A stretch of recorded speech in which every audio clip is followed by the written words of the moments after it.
Good morning to everyone that's joined in here. We're going to give you a couple minutes for everyone to log on, and then we'll get started.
All right, I think we'll go ahead and get started. Want to say thanks to everyone that joined in early this morning. Appreciate that very much.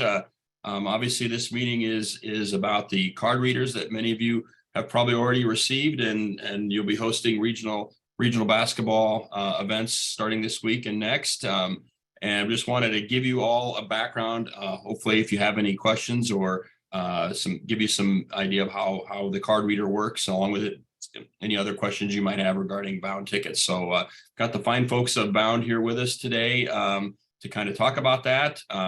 Obviously in this webinar, if you have any questions, feel free to type those up in the Q&A at the bottom of your screen.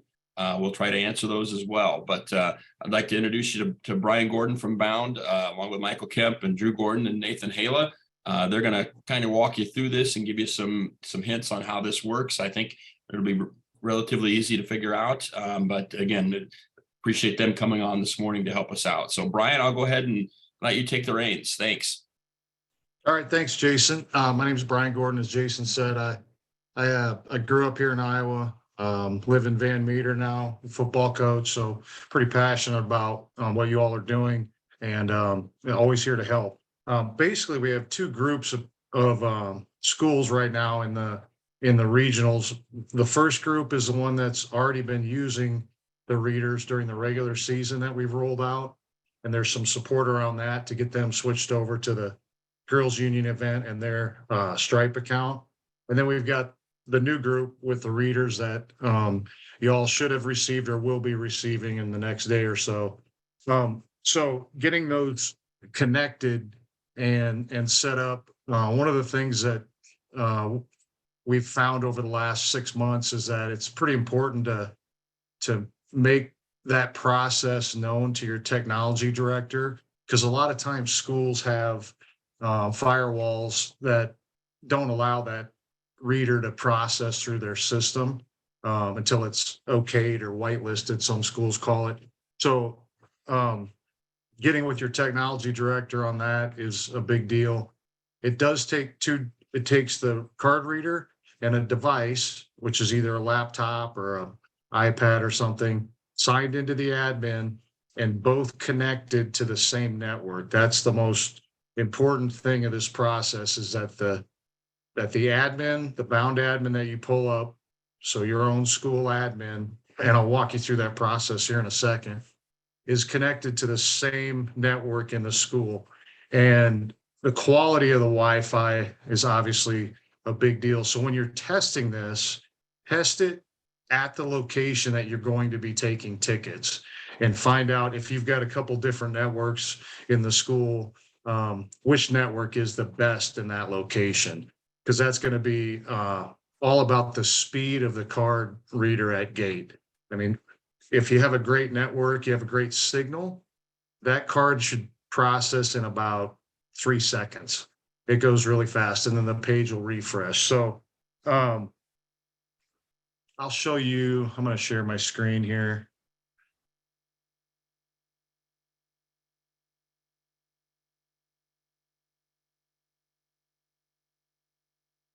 Jason, can you see my screen? Okay. So I'm just going to use Grundy Center as an example here. This is signed into the to the admin. I'm sure you're all familiar with this at some level. You can go into the events and then just scroll down to find the Girls Union event within your calendar. Click on ticketing. Click on the little green box there. It'll open a new tab. And then this, when you click on checkout, this is where your gate worker will pretty much live. This says Grundy Center 2 only because I set it up as 2 for this demonstration. Grundy Center will be using 1. So Matt Lindeman, if you're on the call, I will get rid of 2 before your game, so there's no confusion. But then your gate worker will just simply click on however many tickets are needed. And then as soon as that green box kind of goes from a lighter shade to a darker shade, that means that the reader and the admin are communicating. And then I don't know how good this is going to be, but you can see that there's a pink screen on your reader that has the Girls Union kind of logo and name, and then bound on the bottom. That means they are communicating. So once you've selected the number of tickets needed up here, and they're paying with their card, you can just click on that, and it's going to send a signal to the reader for the amount due. That's the moment that they put their card in. They can tap, they can do Apple or Google Pay. They've got an insert on the bottom or a swipe on the top. Once they insert the card, it'll say success. I'm going to close out of that one because we don't need it. But that's really the process. As soon as that card processes, that screen is going to refresh. And so if there's somebody else in line going to pay with the card, your gate worker will just be able to transition right into the next one without really doing anything. Pretty easy process. I'm sure it'll be a little bit intimidating for some that are using it for the first time, but I think once they run a couple transactions, they'll realize how easy it is. And I would offer this. It would be a good idea to not have your first transaction where you're going to be taking them be your first fan. So if you would feel more comfortable in getting it set up, doing what I just did, and then actually running a card, just to feel comfortable about it, make sure everything's working right where you're at. Totally cool. And then you can use this chat feature, this chat bubble down here, and let us know that you ran a card, what school you're with, and just give us the last 4 of your card number. And I'll go into Stripe and just refund that. It takes a few days for the refund to come, but I don't think that's a terrible idea to do that. Some other options we have, and we can answer any questions around that as well here. Some other options we have, and I'll let Drew kind of go for this, is our guest checkout. And we've added that. It's always been something that I've kind of wanted, and we have that now. So Drew, if you want to speak to that a little bit. Yeah. Let me see if I can take over the screen here. Yep. Let's see.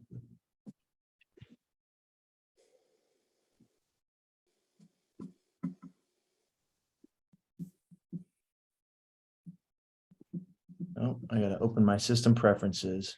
Awesome. 1 second here.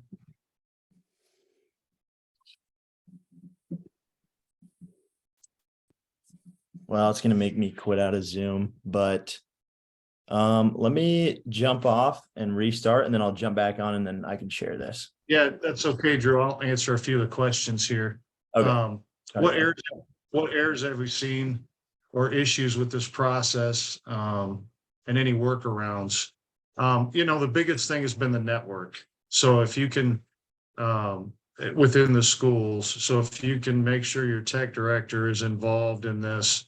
I do have a list of troubleshooting things I've encountered and just kind of compiled over the last 6 months working with schools. So we could also share those with you. So maybe you could do some of that on point troubleshooting before you're trying to chat us up. But that chat bubble, there's, a lot of you have experienced it, and we're going to be Johnny on the spot with those especially on game night. I will also share, most of you have my cell phone anyway, and I want you to. I just work with a lot of ADs and communicate with them directly or with you all a lot. So I would say the first line of defense is the chat bubble, just because there's 4, 5, 6 of us looking at any given time that can help, and we can easily pass to other team members to get support for that. Let's see. Our Hey, network does not Brian, have a are you seeing my PCI. screen now? Hold on, let me get out of here. I believe so. Okay. I'm in the yep. Awesome. Well, I can give a quick demo on guest checkout then. So I'm sure most of you are pretty familiar with your game day QR code, but to access that, you just click on the schedule here for the event. So on your events page, click manage for that event. And then the little 3 dots button, you'll click print poster, and that'll take you to this page, which you can print out and post at the gate. So if somebody shows up and they, don't have a card or didn't pre-purchase their ticket, they can just scan this QR code and it'll take them to a game preview page that looks like this, where they can just click purchase tickets. That will then direct them to this page where they can, similar to the guest checkout or the checkout in the card reader, they can just select how many tickets they want.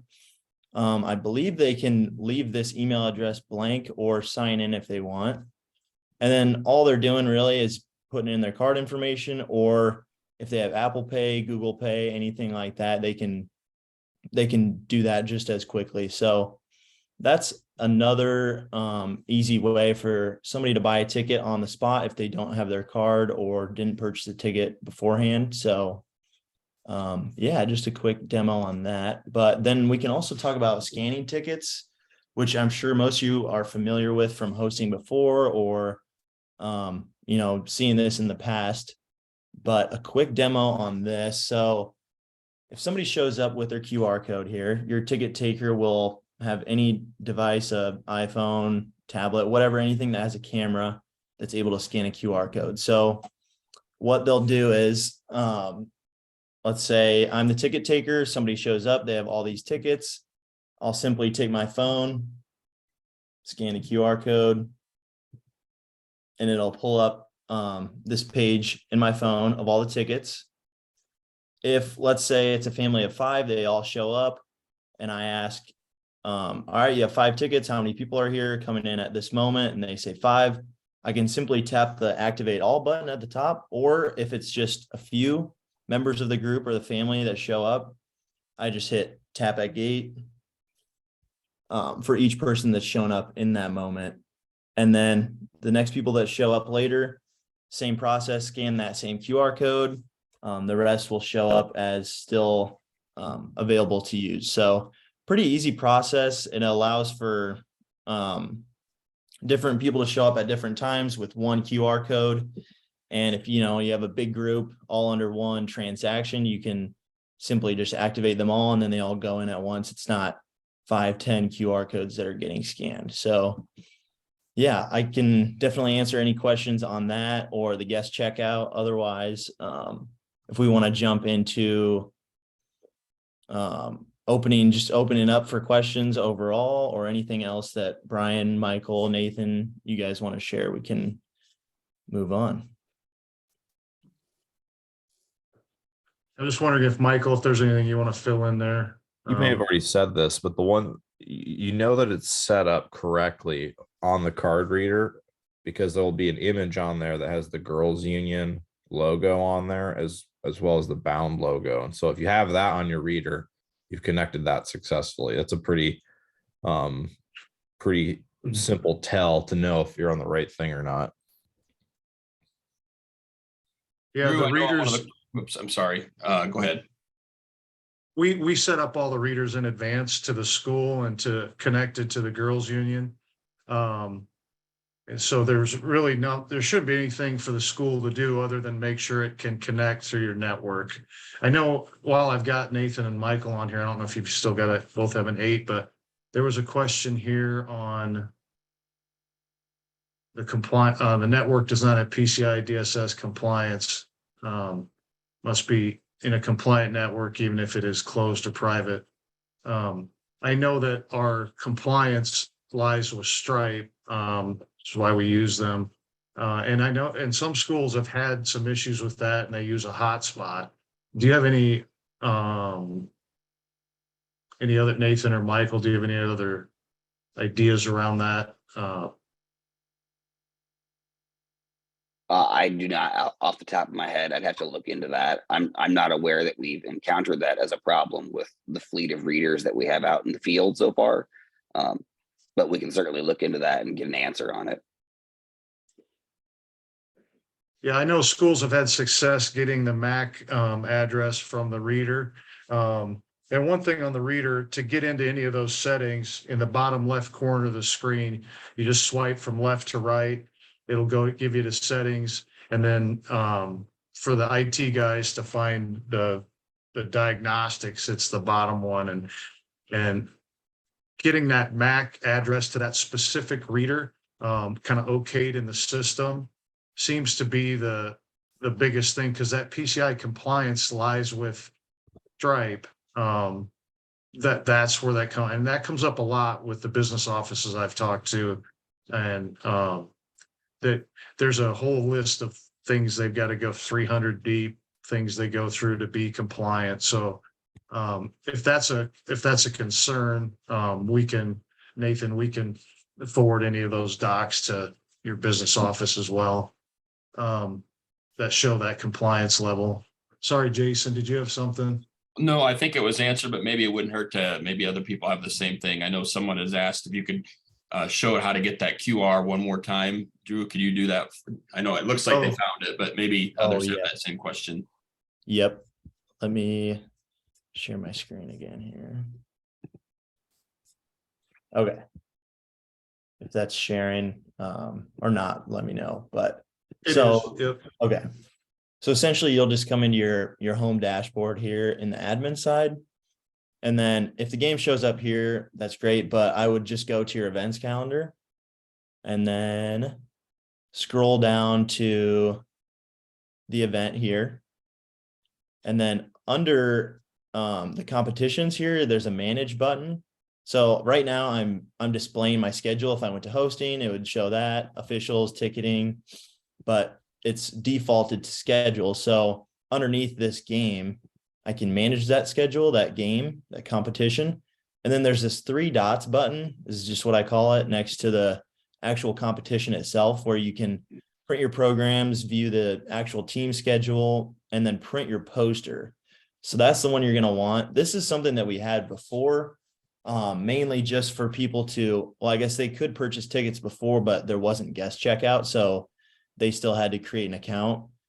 And I think we kind of understood how cumbersome that can be in the moment. And so obviously then we developed guest checkout. So that then takes you to this page, which is pretty much just a game preview.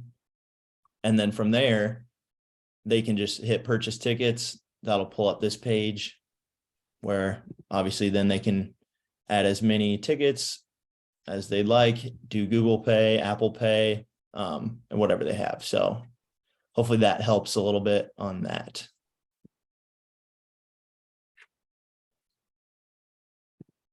For the schools that already have had used readers during the regular season, there is a process. I think Dermody asked a question. There is a process to switch your readers over to be connected to these girls' union state events. Drew, we sent the video on that was it Thursday or Friday? On that process? I believe that was Thursday. Okay. Yeah, so there's a couple minute video. Yeah. If you have any questions on that, just feel free to reach out. And I wouldn't actually switch those over, or maybe not all of them, if some of you have more than 2 or 3. if you have events that are still regular season events, once you switch that reader over to the girls union Stripe account, it's not going to work at your regular season events. So if you still have an event tonight, and you've got a game on Tuesday or on Thursday, wait till Wednesday to do that. It really takes it's a few minutes to switch it over. I'll quickly add on to that as well. So at the moment, without the 4A and 5A hosts being released, all of the resources and helpful materials that we've sent so far in the emails have just gone to the 1A or 3A hosts, 1A through 3A hosts. And so any 4A, 5A hosts, you guys will be getting the same stuff here in the coming days. So just keep an eye out for that. As far as tickets being on sale, when you look at the bracket right now, if the team you're playing next isn't decided yet, so basically it's got an or, you're playing blank school or blank school, that ticket is not going to be on sale yet until the opponent is known. And once the opponent is known, it kind of depends on if the score is in that night and the bracket is updated after the game, there's a strong possibility that we will get those tickets turned on that night after the game. But what we like to say is to be safe, it's 10 a.m. the next morning for all of those games that had, like the 14th right now has a lot of games that the opponent's unknown. You've got one team that's hosting and then you've got an unknown opponent. So I think some of you are used to that drill. The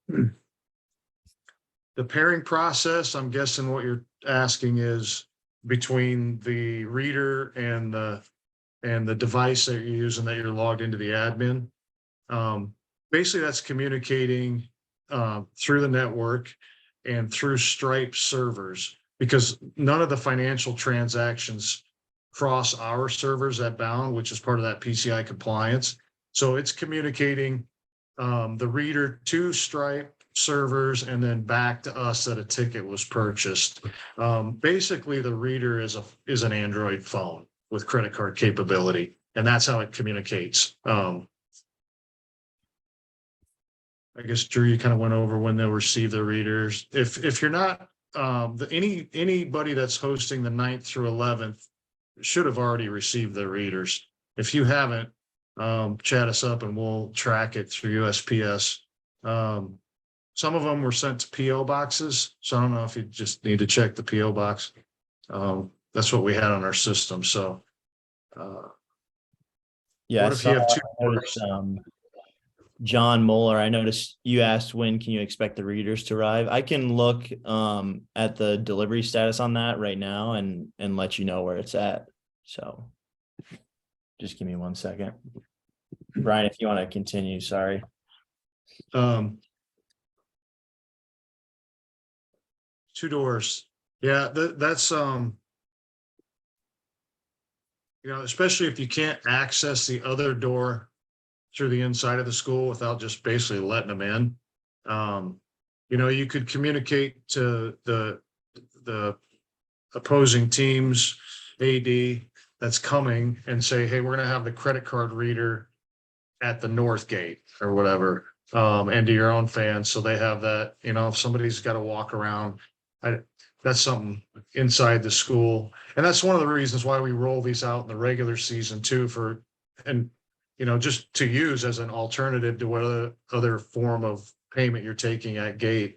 And we're not, as a company for regular season stuff, we're just offering these readers. So you have another way to access a ticket for a fan that may not just be carrying cash.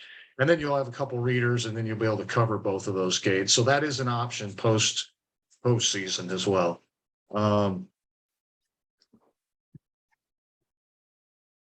If you click on ticketing, Tyler, it says it's not assigned to this event. We'll take a look at that. I don't know what I Is that answered time? that one, Brian. So that one was related to if you have a buy game or something, your opponent isn't known yet, your tickets won't be turned on yet. Yep. for some reporting purposes and whatnot. That's why that is the case. So once your opponent's known, that will solve itself. There's one here too. If we're already using your Stripe account, do we need to do anything different? Is that Dermody? Yeah, Yeah. Yep. That's that. It's the video we sent them. And we could send it again too, just to have it fresh at the top of the pile. And or just call me. And I can walk you through the sign or the re-sign in process for that. Essentially what we're doing is we're taking the girls union event that shows up at the school level and we're generating a new pairing code. So it'll connect it to that girls union. So then you don't have to fill out any of the reports, just like you're doing with the online tickets.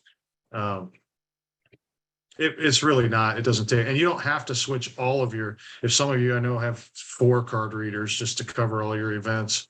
You only have to switch a couple of them. You don't have to do all of them, especially if you've got some other regular season stuff going on, maybe even the same day, a lower level stuff. So you could kind of manage both with a kind of a state level reader and a regular season reader set up.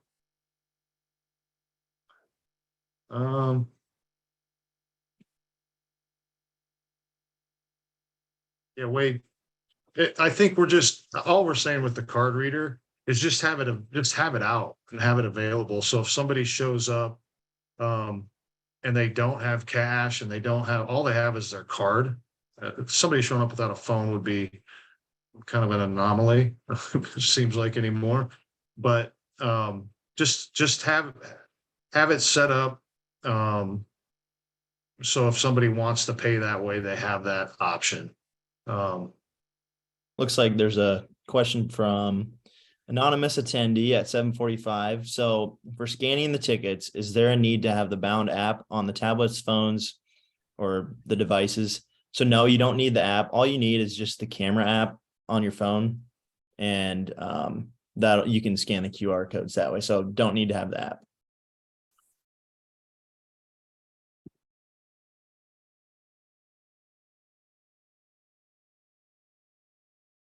Let's see, readers being sent. So the 14th, we just sent a batch. If you are hosting a game on the 14th, we just sent, was it 30 some yesterday? And there's another 15 going out today. So you should have them. The ones we sent yesterday, we've noticed priority mail that they show up the next day. You might have them today. Likely the ones we're going to send today. Pretty much everybody that isn't in the 4A, 5A should have their readers by Thursday or Friday at the latest. And those are just the ones that are hosting on the 14th. Once the 4A, 5A host sites are known, I believe is that tomorrow, Gary? Yes, tomorrow afternoon. Okay.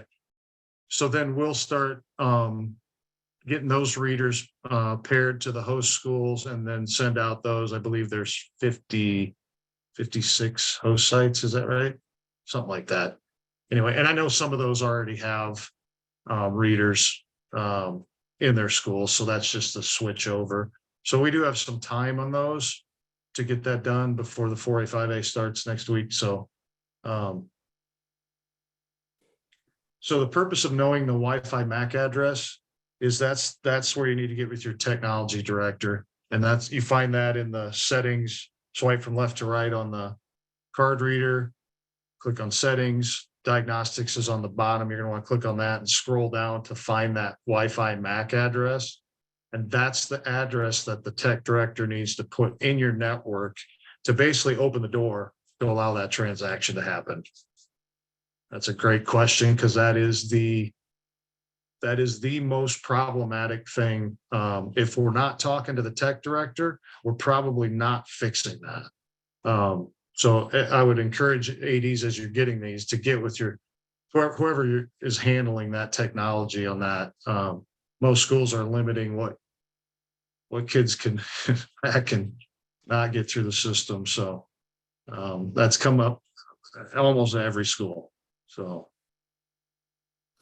Ryan, a Well, couple this- other good questions for just the group. The card readers themselves cannot scan QR codes. It may look like they can, but that feature does not work here.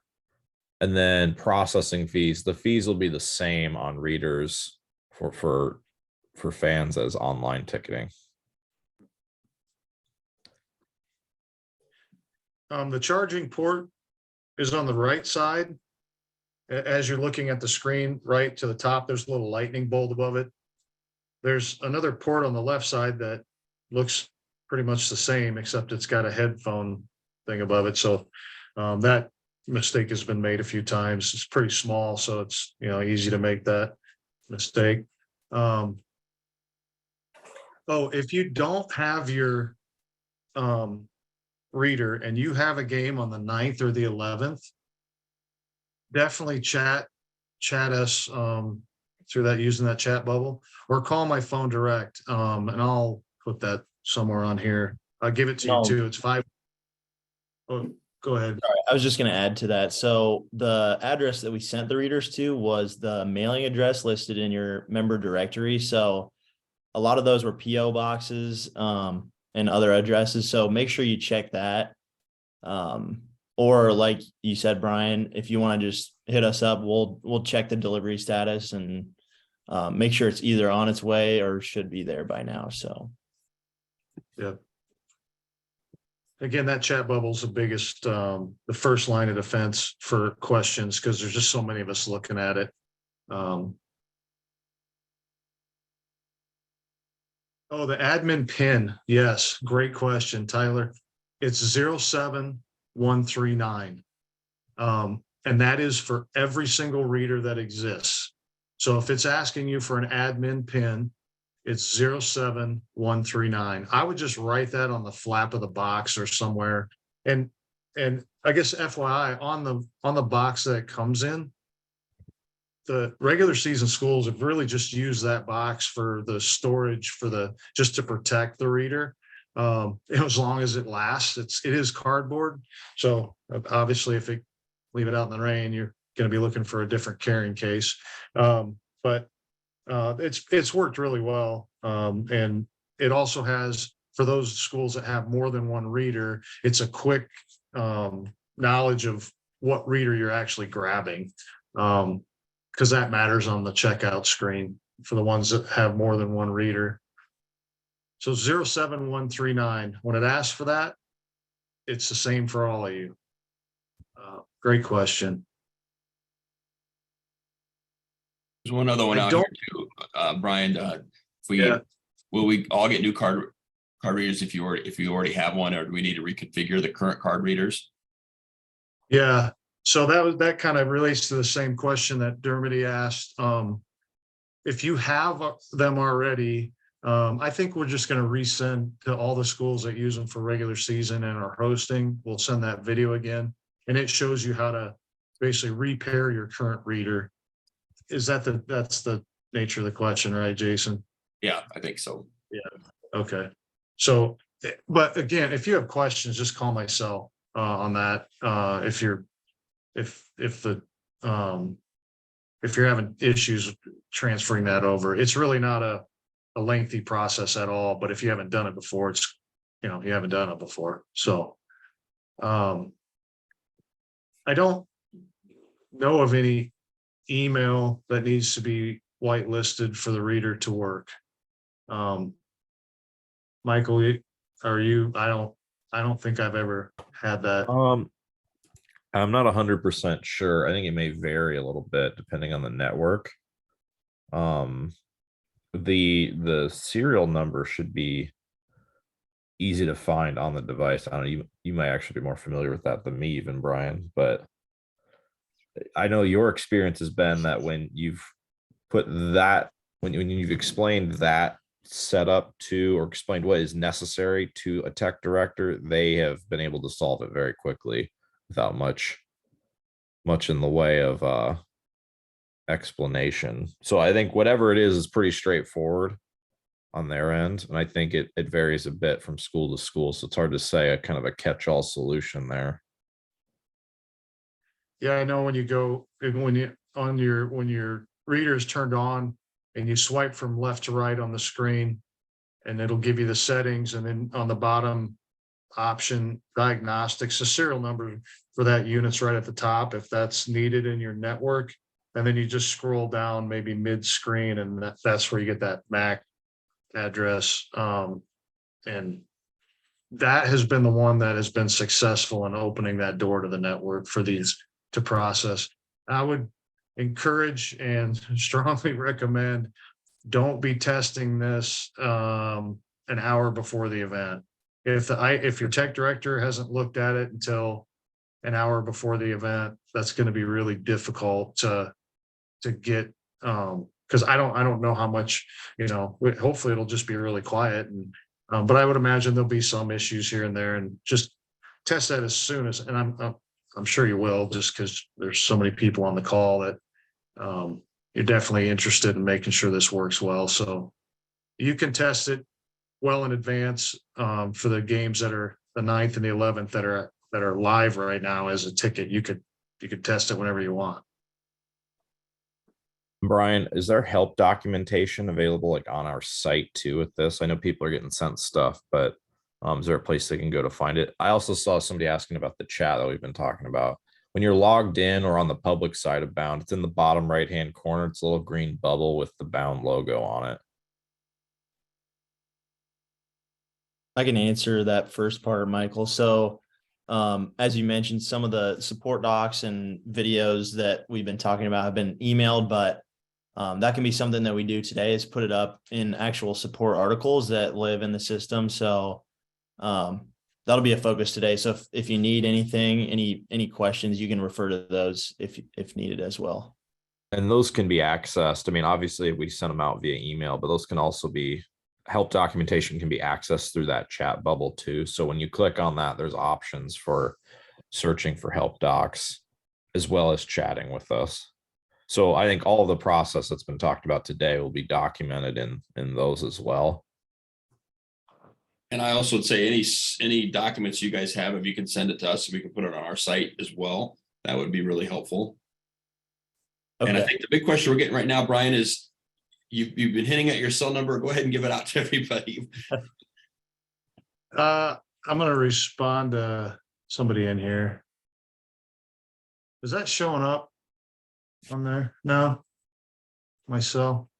No, I'll just give it to you live too. It's 515-506-0818. And I'd love to talk to all of you. I can't talk to all of you at the same time. So I encourage the chat first. But if you need something and it's, it's burning, definitely call me. We want to make this, our goal is to have this be as frictionless as possible. And Brian, with that, on game day, I would say, especially coming up to game time, calling you is fine. But I think using the chat is probably good for like something super last minute, because that just has more exposure across our team. So Yes. like if Brian is on the phone with somebody, that means you're not on the phone with somebody else. Whereas our chat goes to all sorts of people in our company and makes it really easy for a lot of people to be aware of something at one time. So both are good options, but especially if you're coming up to game time, that chat is going to be your best option for getting a hold of our team as a whole. and I think probably we Fred- need to say too that, I Oh. just, based on some of the questions here, that the card reader is another option. I mean, for your public to buy tickets. That's why we've kind of set it up. I mean, we're not, I guess, necessarily saying you have to use it. It's there. We're saying you have to use Bound.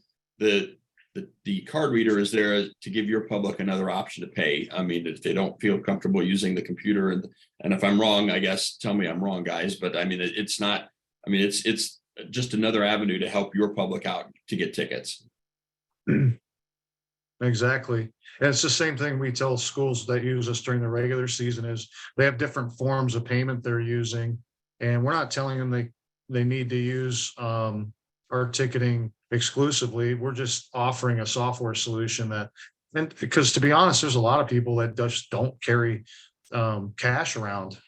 They just have either they have Apple Pay on their phone or Google Pay and their credit cards. So just having that available for them, so you don't have to just say, well, just go in. I mean, because that's the end option. If they don't have a way to pay, and you don't have a way to service that payment, you're probably not going to turn them away. So they just walk in and then everybody loses a shot at that revenue, whether it's a state or a regular season event. Fred Anderson asked if using an iPad, is there an app for the reader? No, just the reader just communicates through the network to the iPad. The iPad just needs to be signed into the admin, the school admin for that ticketing. I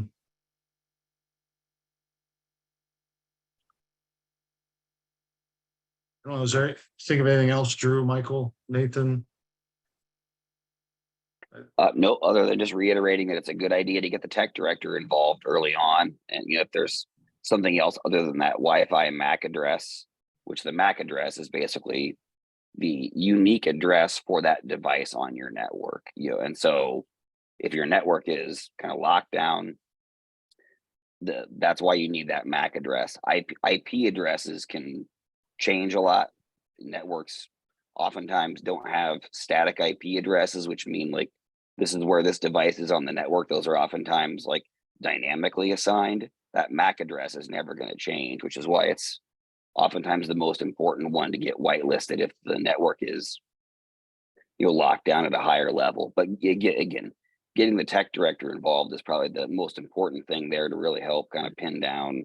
I mean, they should know how the network is set up and what restrictions or openings are there and available. But again, the instructions on finding that MAC address is going to be the key thing if the network is having problems with the reader seeing or pairing up with the computer. I'll just add on to that as well. So for those of you that have the readers already, you probably noticed in the packaging was just a little 1-page instruction manual for how to find the MAC address and just other information for your tech director. So just keep an eye out for that. If you didn't see it, it should be in there somewhere. And it just would be helpful to share that with your tech director. So that's in the box as well. Drew, do you want to speak to that form real quick as well, where they could find that? Yeah, so it's inactive right now, but I mean, we can make it active at some point if we want. We kicked around the idea of having a form available in the forms page in the IGHSAU tab on your Bound admin, just to be able to go in there and fill in, answer some questions like, did you receive your reader? Have you tested it yet? Tech director information. So like their phone number, their email, just to get some express support if needed. So we can see who's received it, who hasn't. If you all think that's a good idea, we can definitely open that up and make that available. It's just sitting there ready to roll right now. So yeah, so we can make that available if needed. Yeah, what we didn't want to do is have more forms and more, trying to make it simple. So the less forms, the better. But also just give a level of support if needed on that too. And honestly, I would like to have direct communication with tech directors. So if, the thing I would like to see the most is just that information, so we can have that in our system as well. So as support's needed, we know who to, like, we call them directly. Fantastic. I think we'll go ahead. I know school's starting now, so I want to thank everybody for joining in. Looked like we had about over 120 people here today. That's terrific. Hopefully this answers a lot of your questions as you get ready to prepare for your regional events. Brian, Drew, Nathan, Michael, I know he just signed off, and Sam, thanks for doing this for us today. We really appreciate that and what you do for us all year long. We'll go ahead and when we get signed off here, I'll go ahead and download the webinar and post it. It'll be in the basketball coaches and administrators page. I'll have a link to it below below the, it'll be scroll all the way down in that coach's admin page in basketball, and you'll see the YouTube link for the video when I get it uploaded. So thanks a million, everybody. We sure appreciate it, and have a good rest of the day and good luck in the tournament series. Thanks. Thanks, everybody. Thanks. Good luck to all of you.